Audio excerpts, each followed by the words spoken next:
lammiilee biyyattii rakkoo hamaaf gaaga'u ergee galee torban sadii darbee jira. Humni waraanaa Sudaanii fi humni addaa biyyattii wal waraanaa jiran lola dhaabanii rakkoo isaanii mariin akka furaniif biyyoonni garaagaraa dhiibbaa gaggeessaa turan. Qaamoleen lamaan hedduu guyyoota muraasaaf waraana ni dhaabna jedhanis waan jedhan gochaan osoo agarsiisin waraanni akkuma itti fufetti jira. Amma immoo US fi Saudi Arabiyaan gidduu seenuun qaamoleen lamaan Jiddaatti mariisisaa jiru. Mariin kun milkaa'ee lammiilee biyyattii waraana gidduutti danqaman aara galfachiisaa laata. Marichi akka hin milkoofneef maaltu danqaa ta'a? Hamza Hussein waan qindeesse qaba. Magaalaa guddoon Sudaan Kaartuum kaleessa bakka nagaa turte amma gara dirree waraanaatti jijjiiramteetti. Qilleensarraa haleellaan geggeeffamu lafoodhaan wal waraanni gamlachuu akkuma itti fufetti jira. US fi Saudi Arabiyaan ammoo qaamota wal waraanaa jiran dhukaasa akka dhaabaniif amansiisuuf jecha Jiddaatti waamaniiru. Dhimma Sudaan itti dhiyeenyaan kaxiinxaluu Alex Diwaal mariin Saudiitti geggeeffamaa jiru tarkaanfiidhuma yeroo gabaabaatti jedha.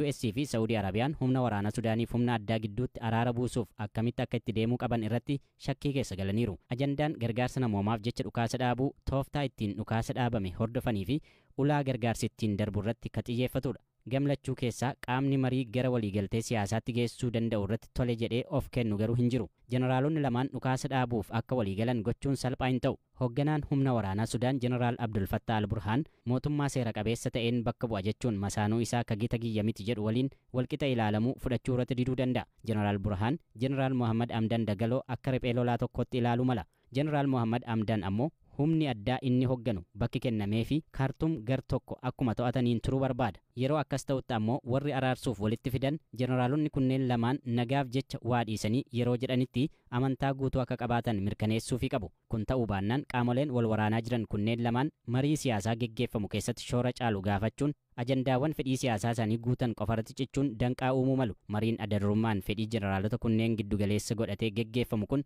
waliigalteen xumuramuu danda'a ta'a. Kun ammoo carraa demokraasii biyyattii duubatti deebisuu fi yakkaawwan biroo lachanuu harka keessaa qaban irra dibaan akka darbamu taasisa. Gama biraan waraanni Sudaan keessa jiru kun amma hin dhaabbatu taanaan biyyattiin carraa diigamuutu eeggata. Magaalaan Kaartuum ammoo humnoota wal waraanan kanaaf iddoo ijoof tarsimaawaadha. Lamaanuu humna qaban waraanatti hiriirsuun tokko isa kaan irratti olaantummaa qabachuuf socho'aa jiru. Jaarsummaan US fi Saudiin jaalaa jiran humna dhiibbaa uumuu danda'udha. Akka kan biyyoota Arabaa ollaa jiran warra kaanii fedhii addaa ka qaamolee wal waraanan irraa qabanii miti. Fakkeenyaaf Masriin Burhaan deeggarti. United Arab Emirates ammoo Hemeetii waliin hariiroo qabdi. Saudi Arabiyaan garuu addatti kan itti michoomtee jirtu hin qabdu. US qoqqobbiin isaanirra ka'a jechuun doorsisuun mariif teessisuu dandeessi. Kun garuu jeneraalota waraanaa lameen baay'ee kan sodaachisu ta'uu dhiisuu mala. Sababiin isaas Sudaan erga bara 1989 kaastee qoqqobbii Ameerikaa kana jala turte waan ta'eef itti barteet. Humnoonni biyyattiis madda galii mataa isaanii waan horataniif ammatti waa dandamachuun yaalu ta'a. Guutummaa idil addunyaa irraa dhiibbaan bu'aa fidu ka hunduu irratti waliif galu jiraachuu barbaachisa.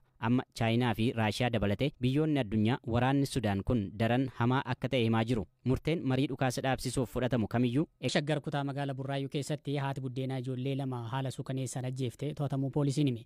Qajeelcha poolisii kutaa magaalaa Burraayyuutti damee qorannaa yakkaa keessaa kan hojjetan Saajiin Olaanaa Qananiisaa haala dubartiin kun itti qabamte akkanaan Hamzaa Huseenitti himan. Sa'aatii 9 walakkaa yommuu ta'utti akka tasaa asuma bulchiinsa magaalaa Shaggar kutaa magaalaa Burraayyuu aanaa Ejersa Gooroo bakka addaa Saayinsuusii jedhamu keessatti bosona keessatti uummanni argee eeruu nuu kenne. Isaan booda gaafa qaqqabnu barakiinaa bitattee shaashii ishiitiin mukatti dhaattee of ajjeesuudhaaf ishii yaalii gochaa jirtu. Qaqqabne nagaa ishiitti amma fayyaadha qaama seeraa jala ooltee jirti. Eessattidha kan isheen to'atamtee jirtu?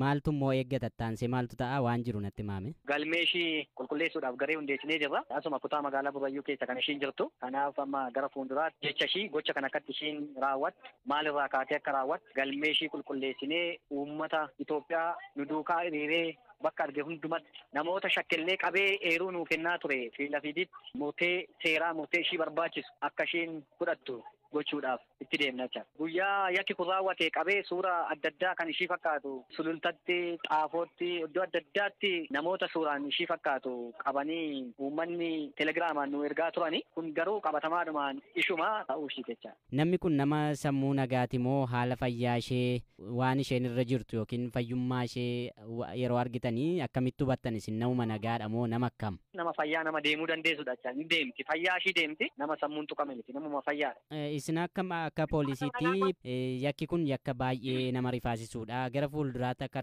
irra hin deebi'amnee fi maatiin of eeggannoo akkamii gochuu qabaa?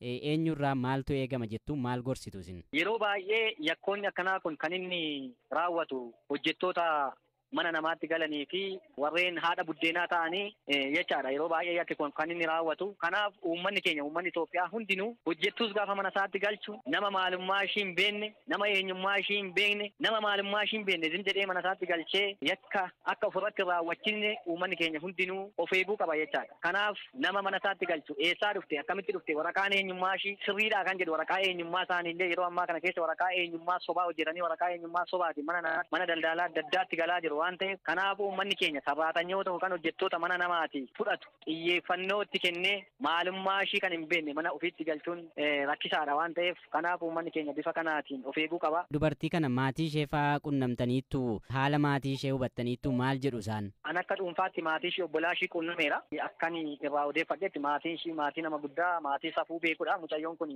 waggaa 10 qabdee kan mana namaatti guddattedha kan obbolaan ishii naa kaasani. Dhalootumaa qabdee amala hammeenyummaa amala gidirummaa hin qabdi kan jedhu kan maatiin illee kaasani. Maatiitti illee dhiyeenya hin qabdu namoota muraasatti dhiyaatti. Kanaaf uumamumaa qabdee dhaloota ishiitti qabdee gara jabummaa ammummaa hin qabdu kan jedhudha kan maatii ishee irraa odeeffadhe. Miidiyaan biyya keessaa tokko tokko kaleessa isin nu qulqulleessuun dura kan isaan gabaasaa turanii ijoolleen lama naannoo nu ibsitan naannoo Buraayyuu sanatti hojjettuu manaatiin ajjeefamanii jedhanii faa gabaasaa turanii dhimmoota wal'aan hedduutu jiru. Amma immoo isin immoo adda baafattanii yakki sun kan raawwatame dubartii kanaan haadha buddeenaa ijoollee kanaan akka ta'e nutti maa jirtu.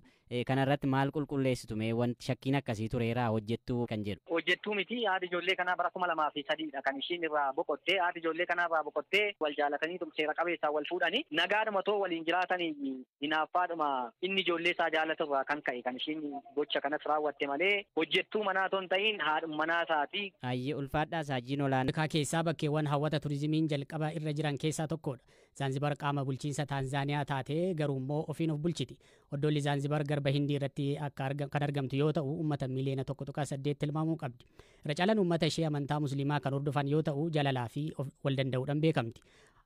Aadaan waliin jireenya fi nyaata isaanii maal fakkaata kan jedhu irratti waa'illi keenya Zalaalam Taaddasaa yeroo marii nagaa waboo fi mootummaa Itoophiyaa gabaasuu deemee waan taajjabe isinitti hima. Amma galgala keessaa gara sa'aatii tokkooti. Bakki kun Forodaanii jedhamee beekama. Biyya Zanzibar qarqara galaanaa Hindii irratti kan argamu. Lafa bal'aa paarkii baay'ee bareedaa fi miidhagaa ta'e. Namoonni kumaataman guyyaatti osoo guyya tokko illee waliin bakkatti walitti qabamanii waliin bashannanan maatiin bakkatti wal argan bakka ta'anii mari'atan bakka ta'anii buna dhugan irbaata nyaatan akkasumas firoonni wal gahanii waan garaa isaanii waliin dubbatanii waliin dabarsan Forodaanii. Garba Hindii gamana kana dhaabbattee gama isaa hin argitu. Doonii gurguddaa meeshaalee biyya alaarraa fe'anii dhufanii buusan yookaan gara biyya biraatti ce'uuf imalan miidhagina addaa qabantu mul'ata. Doonii Kilimaanjaroo saffisa guddaan imaltu amma kunoo yeroo darbitu natti mul'ata. Mana nyaataa fi dhugaatii galaanarraa qilleensaan oofaman Floating Bar and Restaurant kanneen Garba Hindiif miidhagina addaa kennanidha.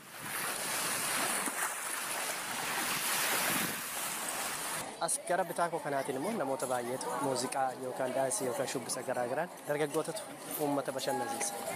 Ala kunoo akka sirba masqalaatti itti naanna'anii daawwataa jiru. Irra caalaan isaa agarsiisa shubbisaati.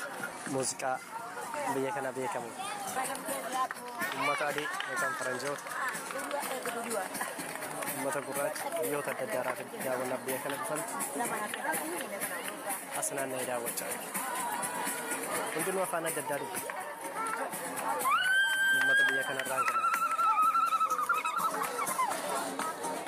Dinagdeen Zanzibar irra jireessi isaa galii turizimii irraa argamu irratti hundaa'a. Oomishni akka ruuzii, boqqolloo fi kaan kunnoo gama Daar es Salaamii dhufaaf qarqararraan dargaggootni hedduu xilliqsoo seenuu yookaan daayiv gochuun wal dorgomu. Galgalaa turistoonni isaan dhaabbatanii ilaalan lakkoofsa hin qaban. Gareen kun baay'ee beekamoo fi dandeettii addaa akka akrobaatii faa fakkaatuun waan bishaanitti xilliqsoo galaniif ergaa adda addaa barreessanii qabatanii utaalu.